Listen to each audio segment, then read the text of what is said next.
All financial support for this podcast comes from my patrons on patreon.com. If you'd like to join in with the patrons, please check out patreon.com/DarwinGross. That's DarwinGrosse. Now enjoy the podcast. Okay, today I have the great opportunity to speak to somebody new to me. He's actually a friend of a friend. Dan Derks introduced me to his work and how to get hold of him. And from there, we have kicked off this opportunity to have a chat. He goes by Andrew C.S. He is somebody that's fairly active in the visual art scene and the musical scene. I see him around on the Lines community, I think. But I found his musical work super compelling. And the visuals that go along with it really tell a story. So I was very excited to have the opportunity to talk with Andrew. So with that, and no further ado, let's talk to Andrew. Hey man, how's it going? It's going good, yeah. Thanks a lot for taking time out of your schedule to have a chat. I am going to let you talk about the variety of work that you do, because then people will understand when I say thanks for taking time out of your schedule, because you seem to have a very full schedule. Yeah, so I've kind of given myself this title of media agnostic. So I've really been compelled by the idea that regardless of the media that you're working in, you can take the same techniques and find a way to apply that. So yeah, I guess the side effect of that is you spend a lot of time doing all the different things, but maybe less than you would if you were starting over. That's kind of interesting. Now, a couple of things that I saw in just doing a quick run through your kind of CV and background, you have got what looks to me to be about 20 releases already put out on Bandcamp. Additionally, though, you have done some really interesting visual art pieces to go with them. Do the visuals come to support the music, or is the music developed off of the visuals? Or do they both come off of some other abstract idea? So I've gone both ways. I don't think there's really a set formula that I have. So some of those I did the print first, and then I made music, and other times I made music, and then I made images afterwards.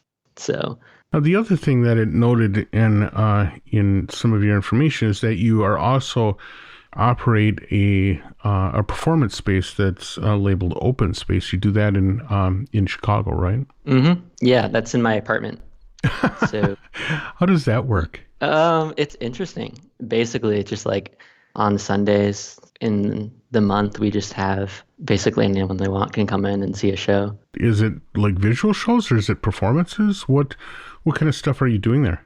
It started off as music. So originally it was just some friends, and then we pretty much just started putting out open calls on Instagram. And so we've had performances. We've had a couple dance performances. Nothing along the lines of like an exhibition yet, but yeah, it's generally just a performance space, and it's in a house, so that kind of environment really plays into it. So we are out for, like ambient musicians and people who would feel comfortable performing somewhere a little bit more intimate and somewhere like a home. And so it's kind of like having this like family of strangers in your house for a little bit, and kind of experiencing this art in like not a normal setting. It's pretty cool. Oh, that sounds pretty interesting. And also, I mean, my first thought was that you must have very tolerant people in your apartment building. But if it's sort of an apartment within a house, I can see where maybe that's a little bit more conducive to pulling something like this off. Yeah. I mean, we share the building, but definitely my roommates have been very supportive of the endeavor and have also joined in. It's kind of a collaborative effort with the people that I live with. Now, you also, I mean, in describing yourself as a media agnostic, I think it's kind of interesting to actually read what that means, because in addition to doing visual art, in addition to doing music, you also have done some software development as well. Probably the one that people in my world at least would most likely have run across is the setup called Prosody, which is a bunch of tools that are useful for doing performance-based work using Max for Live, right? Mm-hmm. Where does programming fit into your overall process? I mean, I would say when I listen to your music and when I see your artwork, it doesn't look like it's kind of computer-based generative. It seems very human. And so I was actually kind of surprised to see that coding and programming is sort of part of your practice as well. Yeah, I mean, I think that code is actually the thing I'm most comfortable with. So I was programming as early as like seventh, eighth grade or something like that. And I kind of found visual art in like through kind of wanting a bit of an expression of that. So it's been interesting because I feel like the things that I visualize are very me and very human, but I like to find ways of using software to enhance that as just like, I guess I don't really see it as a medium different than everything else. It's just sort of part of that picture. I see. Yeah, I'm going to want to come back to that because that is actually kind of an interesting entree into some deeper discussions. But before we get in there, one of the things that I like to do in my podcast is to talk to people a little bit about their background and particularly the kinds of things that were influential to them becoming the artists that they become. And given somebody who already has expressed that code is the comfort level, but that has produced some pretty incredible both audio and visual works, I'm curious what your background is. How did you get into music? How did you get into visual arts? And how did all of this stuff turn into the artist that you've become? I think there are definitely multiple strands. So the first kind of mode of creation that I got into was game development, specifically independent game development. I was really drawn to that just because of what I was maybe randomly exposed to by the internet. So I started, and I figured just to do that, I need to teach myself how to code. So I started learning like a few languages and started making kind of some prototype games. But at the same time, something like this kind of really random side tangent happened when I was probably maybe like a freshman in high school or something like that. I played a game where there was like a character who was taking field recordings, and that just kind of immediately stuck out to me for reasons that I don't really realize. So I just like asked for like a Zoom for Christmas, and I just started going outside and taking these recordings. And at first I didn't really know. I don't think I really knew what I was going to do with them at first. It was just a really intriguing concept. And I think I just put some like plain field recordings on SoundCloud. Like I made this, but eventually I kind of realized I wanted to work them into something. So I got this idea at the time that I thought was really unique, was like, whoa, okay, here we go. I'm going to take these field recordings and I'm going to put electronic music on top of them. Mm-hmm. And that's going to be my art. And it's going to be this totally new thing that hasn't existed since like the 50s or 60s. And yeah, I started doing that just kind of on my own. And then I was just like, oh, what's music? How do I get people to listen to this? And then I started, I found like music blogs and went on Spotify and stuff and discovered what ambient music was. And I think that I kind of stuck with that as far as sound goes. That's really interesting because what it sounds like is that you kind of developed your voice before you really got very, like, quote, educated in the electronic music scene. It seems like you you made it up based off of some sort of like internal voice that you had. Yeah, I think so. I mean, I grew up in a place called Rockton, Illinois, which I would be really surprised if you've heard of that place. So I didn't have any friends around the time that I started doing this, which was like I was pretty young, like 15 or 16. Like I didn't have any friends making music. Like right. I knew some people who were taking guitar or piano lessons, but I wasn't even doing that. I was just making because of my laptop. So it was this kind of insular experience at first. And I kind of got introduced through other people through like SoundCloud at first. And then eventually I kind of moved to Chicago. And I think it was really actually just like pretty recently, like through open space and through joining the Lines community, that I actually started even like meeting other people that were doing things that I liked. And through that, I kind of found other contemporaries as well. Well, I'm sorry, but I have to admit being a little bit floored because I grew up in a place that nobody's ever heard of either. And I will tell you that one of the aspects of growing up in a place that's remote and doesn't leave you with many friends unless like you're somehow like equally into art and hunting or something, right? um, with that as sort of the locale, it also makes it so that you don't really know how to interact with other people easily or freely about art. And so to hear you say, well, I kind of didn't know anybody and I was kind of didn't know how to approach that. And then I opened up open space and I moved to Chicago. It seems like such a philosophical leap that it's kind of hard for me to even travel there with you. What was sort of like the thing that propelled you into that move? I think it was, I don't know. I mean, it worked. I mean, I just kind of thought about like, how do I find other people that do this? And it was just like, well, if I start putting on shows, then inevitably someone will run into it and I'll run into those other people. And, like it happened. I met like a lot of really cool musicians that I've kept up with through that, including Dan was in the second ever show and the first show that I ever played live. So yeah, I know, just like try something and it might That's work. that's actually really amazing because that is so gutsy in comparison to I think what most small town wishing to be artist people. I would just throw this out there to anybody in the Rockton, Illinois or Pound, Wisconsins of this world that are listening to this and wondering if they could ever actually do something, to take a close listen to that, because as ballsy as it is, it's also really a very smart way to approach it.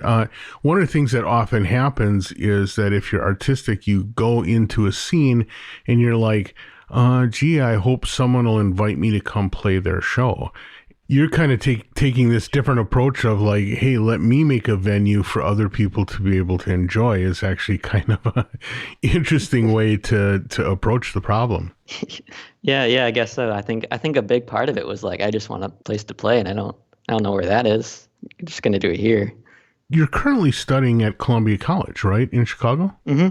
Yes, I'm majoring in UX and minoring in fine art. Oh, very, very interesting. Well, that's cool, but that possibly, I guess, gives you an opportunity to meet some people as well. I mean, I hate to sort of like pound on this meeting people kind of thing, but it is one of the issues about that I'm curious and kind of interested in with sort of like modern music making, which is it can be super insular, right? It can be the kind of a thing where we lock ourselves into our apartments with our three electron boxes and a laptop and start cranking out releases. And you've taken a very, very different approach to that. And so I'm just like really interested in what drew you into that and how you also developed a community around the work that you're doing.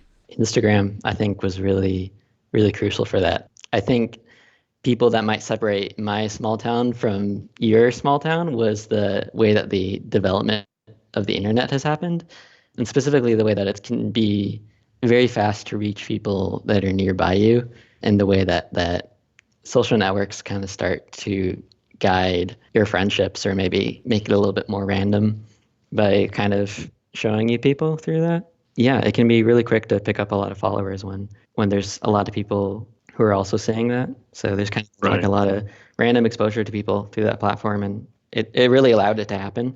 I don't think I could have just been like posting up signs in the streets or anything like that to make a house show like thing like that work out. Like we've had shows like I think our fourth show had maybe like 40 plus people in it. Wow. Yeah, so it really surprised me like how much it grew, but it was really just through the internet, the way that that happened, like a real life event, but really growing through the way the internet was used. That's cool. Now you talk about the Lions community as being kind of an important community zone for yourself, and it's an area I love because it seems to be very accepting of people, whatever they are, and without a lot of preconceptions of what you're supposed to be. That's actually a pretty amazing place to be.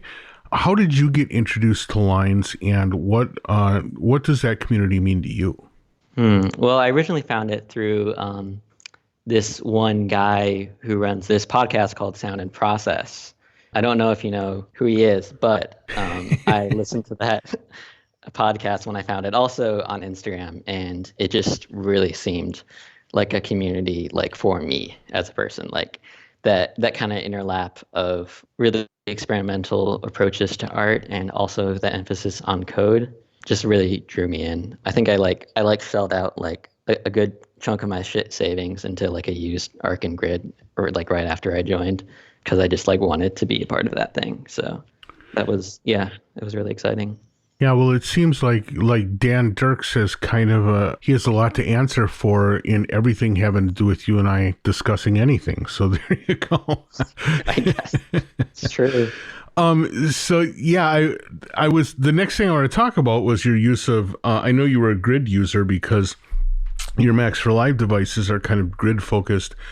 You're an Arc user as well. It's kind of sitting in a, see, the problem, things that I kind of think about a lot when it comes to software is like, okay, I made this, who can use it now? Hmm. And I think that the grid has become like super accessible just through Brian making so many of those over like what, like 10, how many years it's been since I was like 5 years old. He's been Right. making those essentially. Yeah. So they're pretty easy to acquire secondhand, especially if you don't need like a fancy new one. But the art can be kind of hard to get a hold of. I also have like the first generation one, which is like feels like a very specific interface to design for. So I've kind of put it away just for that. But the grid is really like the thing for me. It's interesting. So when you do software development, you're really casting out for people who would want to use it rather than making a tool just for yourself.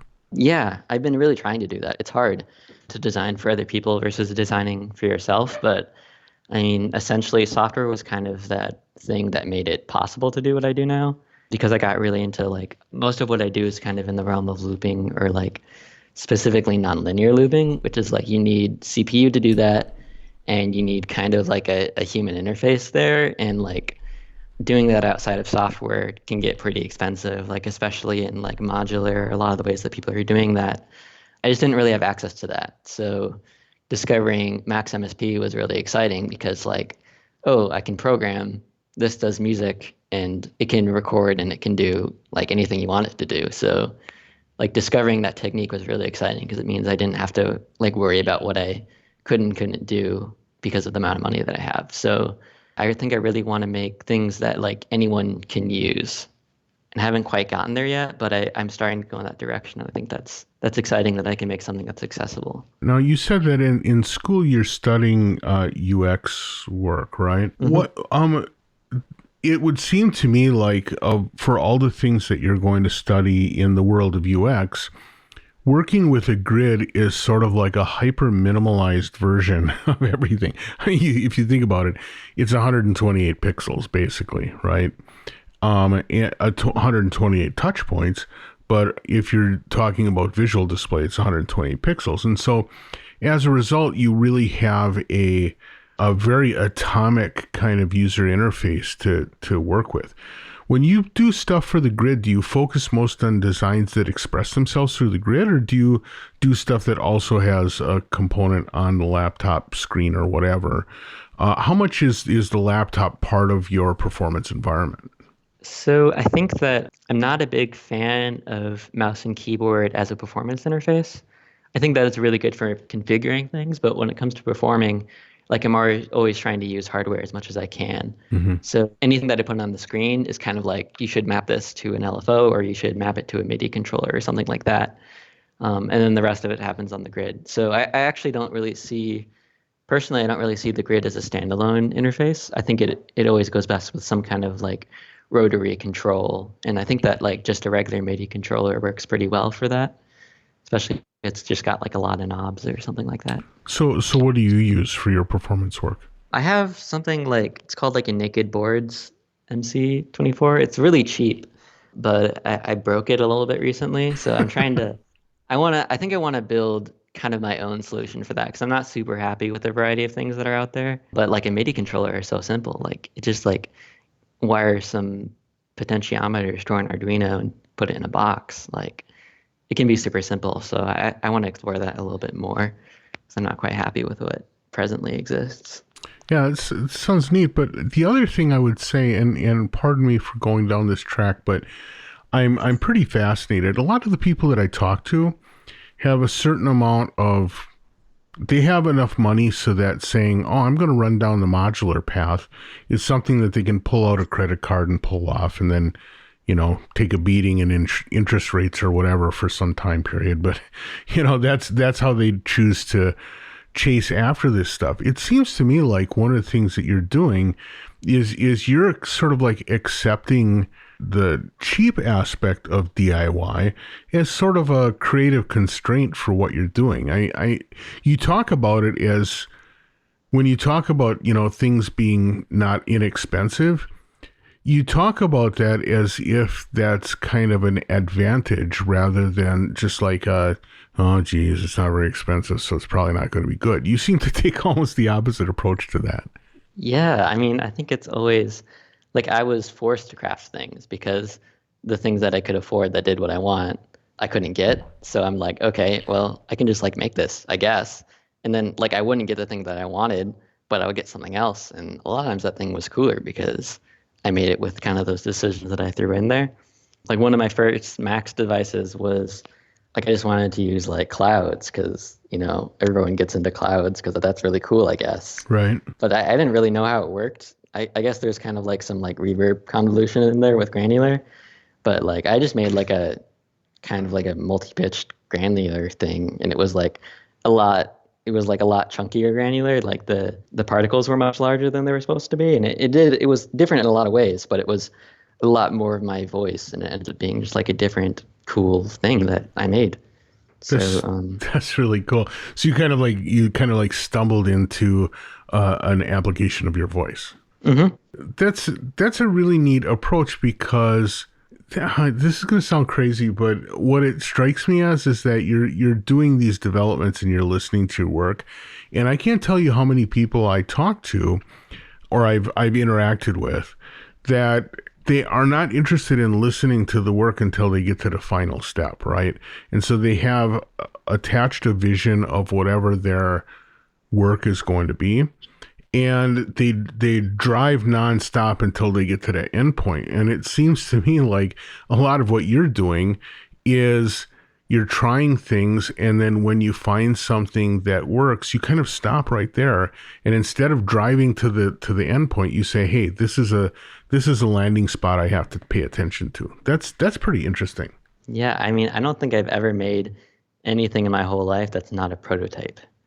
Um, like I think that's something I really pulled out of UX design was this idea that like, you have no idea if it's going to work unless you try it. And so you just keep making prototypes until it's closer to the thing that you want. Right. And then eventually it's just close enough and you give up. So, I mean, basically that's been the thing is just continuously trying to do it. So yeah, I have like maybe 16 or 18 albums, but they're not really like albums. I just made some music, right?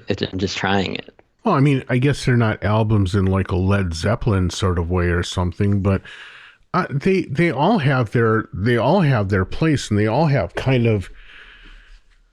I guess to me, what makes an album is if there's sort of a thread that makes all the things kind of stick together. And I mean, some of them are like, the sounds of guitars with people talking in the background, and some of them are very like pure tone oriented, and a lot of them are very, you mentioned already, very loop oriented.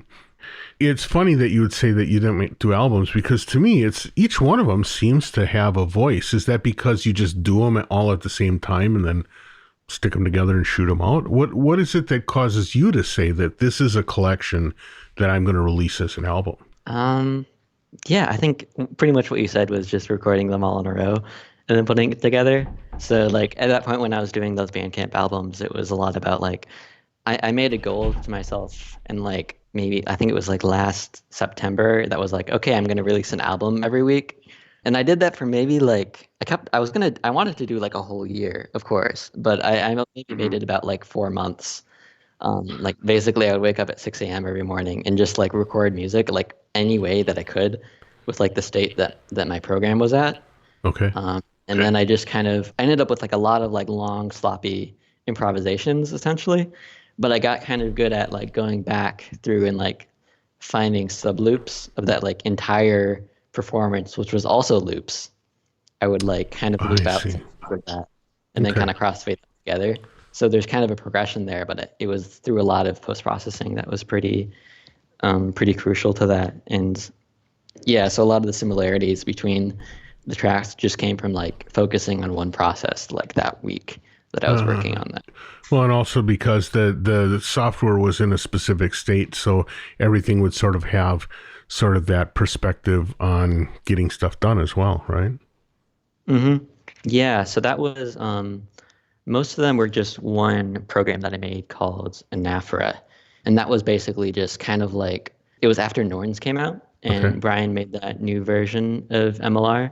And I didn't have a Norns at the time, but I really wanted to specifically those octaves on there were really exciting to me. Mm-hmm. So I kind of made my own MLR like program that was focused on trying to do like octaves and backwards and all doing like live input things between like looping and delay kind of in between zone I was really into. So I kind of just was continuously evolving that and making changes as I was making those albums too. So it was like the recording of the music was kind of like the testing process, or like maybe that was the user testing in the interface, you know, like I would find things that I didn't like, and so I would go back and change them, and it ended up getting like pretty big by the end of it. And then I ended up taking out a lot of features just so it would fit in Max for Live, and that was when I started thinking about other people. Sure, sure.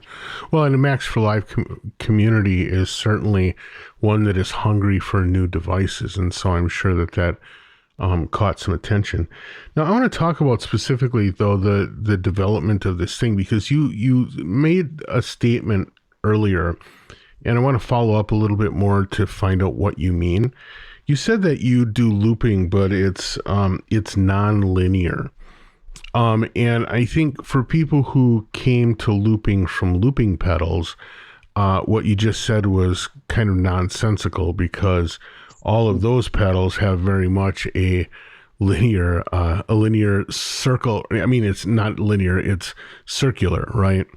Um, Hmm. I'm curious what nonlinear in this context means for you, and what you did programmatically to support that. So a lovely fellow named Rodrigo, also from the Lines Forum, Rodrigo Constanzo, who I'd recommend looking up, coined that term as far as I know. It's basically the idea of like you record something in and then you'll manipulate that recording before it gets played back. So it's kind of thinking about the relationship between the buffer on the computer and the information going in, and then also the information going out. So you can think about like if you kind of make the metaphor of your digital buffer being like a looped magnetic tape on like a reel, you can kind of change the speed of the recorder and it'll change the how far apart or how close together those bits of information are in the buffer. And then when you play that back, you'll get different pitches, or you can reverse all the envelopes of the sound. And those can be interesting on their own, but it gets really exciting once you perform those things, and you can get like really fast variations that are kind of like playing an instrument in itself. That's kind of the zone that I'm in with that. Interesting. Now, when you're doing this, is it mostly buffer manipulation that you're doing? Are you hopping around the buffer, or what are the things that you do to stimulate this nonlinearity?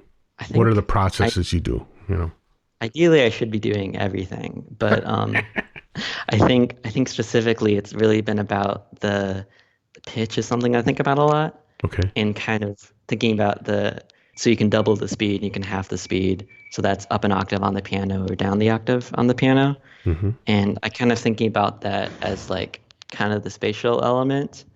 So things are pitched down can be kind of like if it's like a painting, maybe it's the landscape, it's something further in the background, and it comes much more apparent and much up front when it's pitched up, when it's something higher pitched. So it can be kind of thinking about like sending in instruments with a limited range, or just something that you played with a limited range and kind of moving it around in space. And recently I made a program that I made it like, there's this program called Softcut, which originally came out on Norns, and that's what's powering a lot of that there. And The original developer of that, Ezra Buchla, was kind enough to port that into a Max external.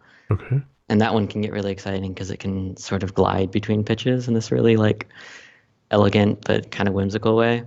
Yeah, I really love that. And also kind of the way that a record head, once you record a sound at like twice the frequency, it'll like lower the bit depth of it. And that can be really exciting because you can think about different pitches having different levels of fidelity and ways to balance that sounds within like a single buffer. So it really takes that kind of circular process of recording a loop and kind of make it into maybe more like concentric circles, right? Right. Circles at different states of time, now moving at a different kind of interpretation of that time. And so you can think about that digital buffer as it applies to memory. And that's something I think a lot throughout visual processes and in sound, is the way that technology can act like memory is a cool thing for me. Yeah, that's wild. I like the kind of thought experiment you have there. But now going back to the actual performability of this thing, how do you take all of this conceptual stuff and move it down to the very limited UX that comes with a grid and a broken knob box? Well, I think it goes back to the idea that I'm not really having these like wild conceptual fantasies in my brain before I go into it. I'm basically kind of trying stuff, and then the concepts sort of come out of that. So originally I just saw a video of MLR and like, oh, you can hit the button and it makes it pitch down. That's pretty cool. And so I just kind of programmed that up, and then kind of some wild concepts came out of that afterwards, I guess. That's interesting.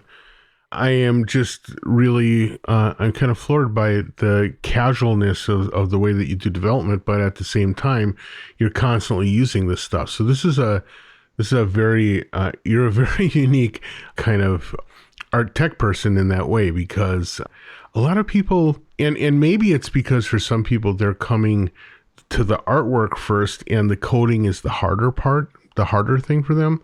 So there's a lot of angst tied up into coding and coding, with quote marks, quoting right, You seem to be completely unconcerned by that, which gives you an awful lot of freedom in being able to just try stuff, try a goof and see if it does something interesting or not.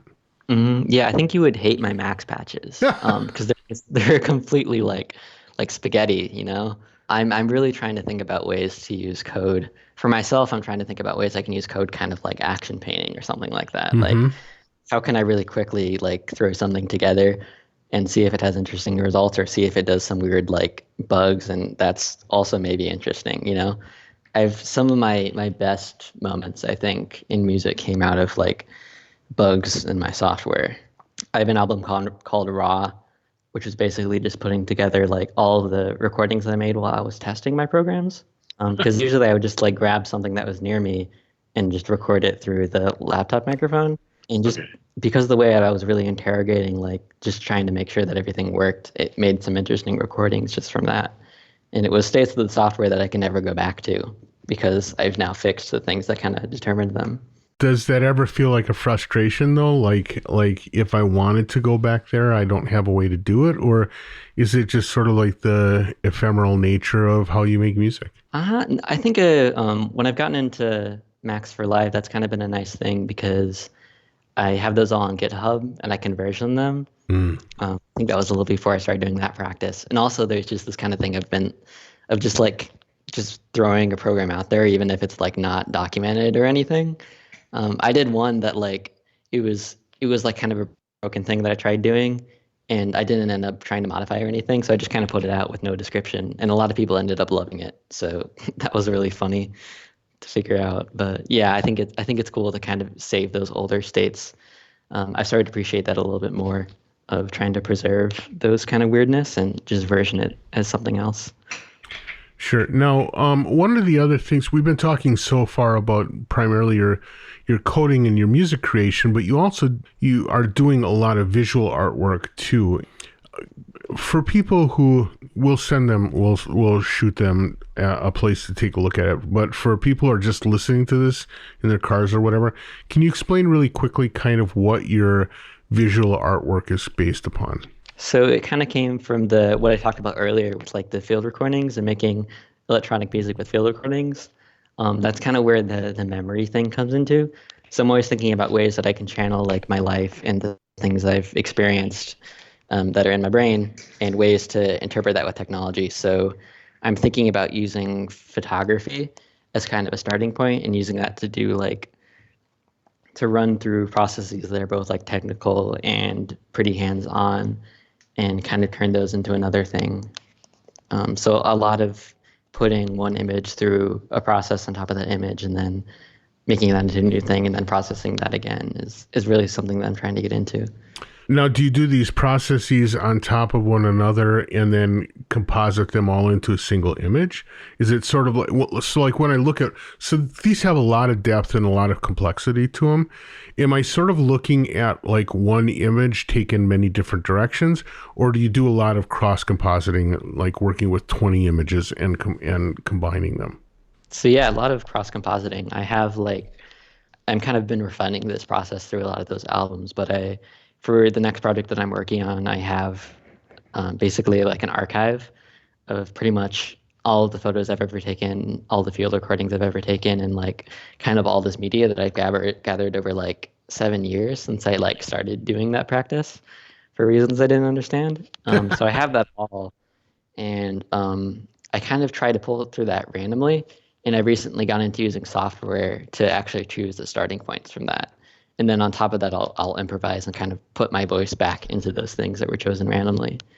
So because it's sort of random, but it's based off of your own work as source material, what is it that you use to determine a thing that's right? I mean, it's one of the things that kind of becomes, when I talk to people who use systems that kind of do that source material selection thing, an important part of the process is the mechanism that they use to decide that this is where I'm going to focus, And so they'll let a system do a whole bunch of collections and then choose from that.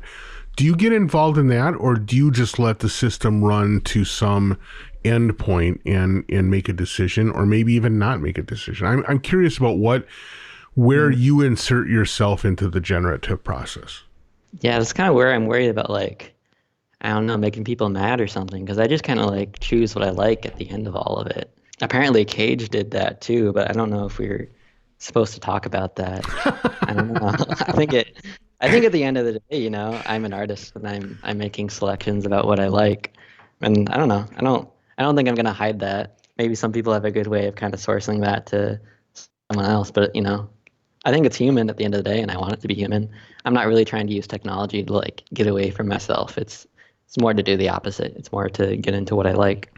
And sometimes I like things that are placed randomly according to a couple of variables, but I still wrote the code, so it's not like the computer is making the art. So it's still me. It's my program. So. And so when you say that it's grabbing from like your historical collection of images and field recordings and stuff, I mean, how big of a collection is this? I think like 140 gigabytes right now. Oh my goodness. Okay. There's different media represented, so sometimes things take up more space. Yeah, it's a good amount. It's like about 7 years, and I think that I haven't really determined how much I'm going to use it moving forward, but I think it's going to kind of be like just kind of a record of my experiences, and that's what comes into the art. Because I mean, that's kind of how everyone else works anyway, right? When you make something, it's sort of like your experiences. So I don't really see myself as being like that different from like Monet or something like that. It's kind of just drawing from my experiences, but maybe I'm using it a little bit more systematically, I suppose. Sure. Does any of this involve like cross-media mapping? I mean, when I look at a piece, like I'm looking at some of your images from 2019. When I look at this, are any of the designs coming from maybe an audio track that you just basically grab some amount of data and like put that into the image? Or when I'm looking at image stuff, is that always coming from images? I mean, I think that'd be a pretty good idea. I haven't done that yet, but I think I should, is the answer that I have. Okay. Well, good. I can't wait until I get a chance to see that. So Sure. Send it along. Indeed. Well, Andrew, unfortunately, our time is pretty much up. But before I let you go, I just want to ask, what is next for you? I mean, you have this already very full plate and kind of like amazing body of work. What is the next step for you? What are you working on, or what do you imagine yourself doing that you kind of think of as your next work? Well, and I think I'm working on my first non-prototype piece. So I'm working on an album that pulls from that archive and also an installation, and I'm hoping to kind of put those together into one piece. It's called Transition Spaces. I don't know when it'll be done, but I'm pretty excited about it. Well, that's fantastic. And for people who want to learn more about your work, where's the best place for them to go? I have a kind of a website. You could go on Instagram, or you could just join lines and say hi, I guess. I think GitHub, it's something, andrewscheik.github.io/work is my website. If you can remember that, you can check it out. We'll put a link on the show notes for people who want to follow that as well. It is a really great chance to see that stuff. And as an artist on Bandcamp, you're andrewcs.bandcamp.com, correct? I think so, yeah. All right. Well, I am going to be telling everybody that they need to get out of their chairs, get off their asses, and get out there and take a look at this stuff. Take a listen to your work, because I found it really phenomenal. I wish our time wasn't up, but it is. I want to thank you so much for taking time out of your busy schedule and having this chat. It was really great to get to learn more about you. Thank you. Yeah, thanks for taking your time out. It was really revealing to talk about this stuff. Yeah. All right. So with that, I will say goodbye. Bye now. Yeah.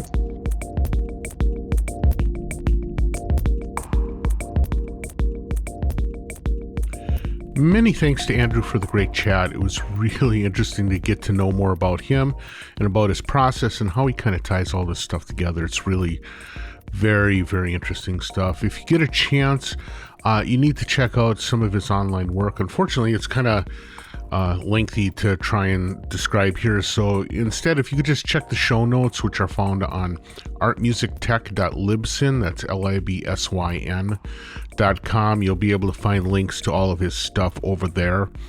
I also want to remind you that patreon.com is where the funding for the show comes from. I don't have any other sponsors or any other income from this, so I really need your help if you don't mind helping out a little bit.